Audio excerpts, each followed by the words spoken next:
Hey everyone, I hope that you all had a great week this week. As always, I want to take a minute, give you an update on what went on in Washington. Had my oldest boy, Magnum, with me, my 11-year-old with me this week. Always great to have you. Thanks for coming with me. Enjoyed playing some football with you and being at the Washington Monument. Any good memories from this week?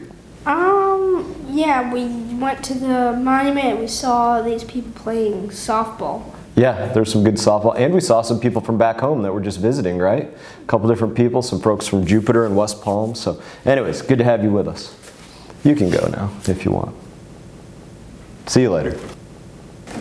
All right, so there were some shocking reports this week regarding illegal immigration. We've known for months President Biden's disastrous catch and release policy meant that migrants were crossing the border and being resettled around the country, including in Florida. But this week we learned that the Biden administration is actually flying these individuals into our communities in the dark of night. And they're trying to lie about it. Press Secretary Jen Psaki tried to brush it off. She called it, well, they're just early morning flights. One of the reporters called her out on it and said, hey, you're flying them in the dark of the night. She said, no, we're not. And the guy says, no, these flights are at 4 a.m., 2 a.m. Oh, those are just early morning flights. It's the dark of night. Now, in a transportation subcommittee hearing, I asked the FAA commissioner what his agency could do about these flights. Can you think of anything creatively that can be done through the FAA to ground these flights of illegal immigrants across the United States of America? Well, thank you for the question, Congressman. There's not a mechanism within the agency to look at the nature of those operations that you're referring to. The solution here is simple.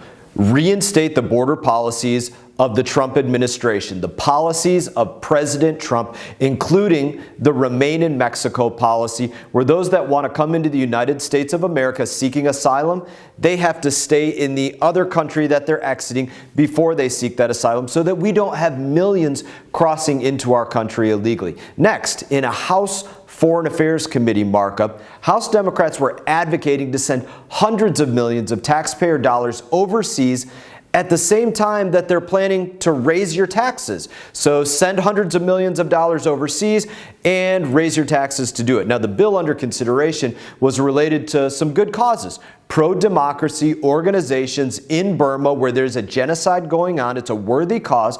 But we can't just be sending blank checks to the tune of hundreds of millions of dollars to other countries. And something that I asked the committee about very simply was to say, why are you doing this for a 5-year authorization? Why would you not do this 1 year at a time for a country that's near on the brink of being a failed state? If you look at our ability to get dollars sent to domestic projects here, most of us would kill to be able to get projects funded in our communities domestically, but internationally.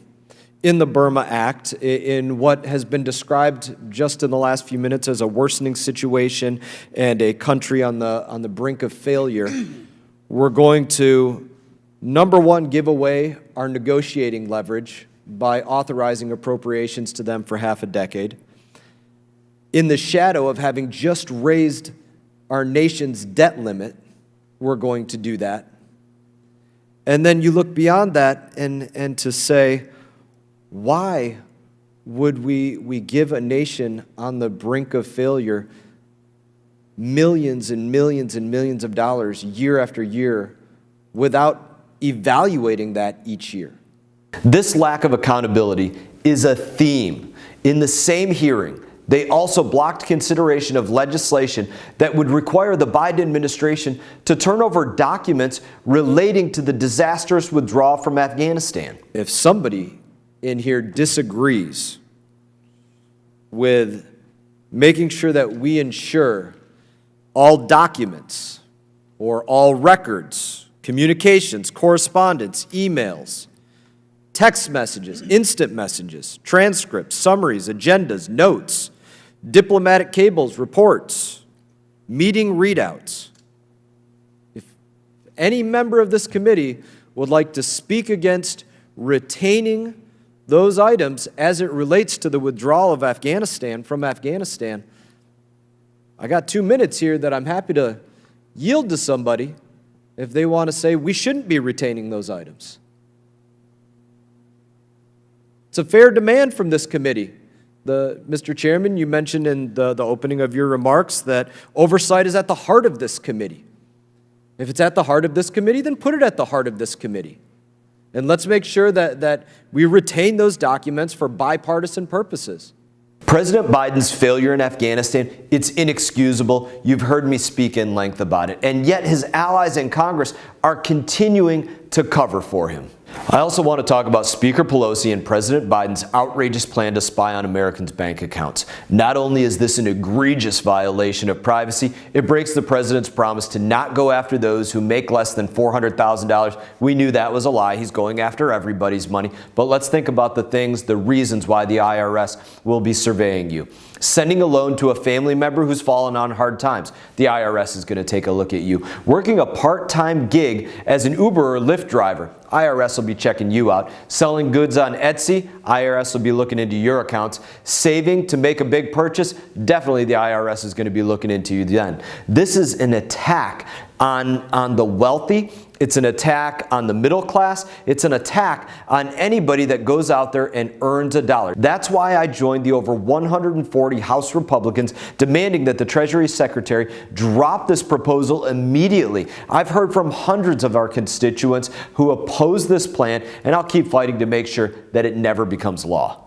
As always, it's an honor to serve you. I wish you all the best. Look forward to seeing you all around town. You all take care.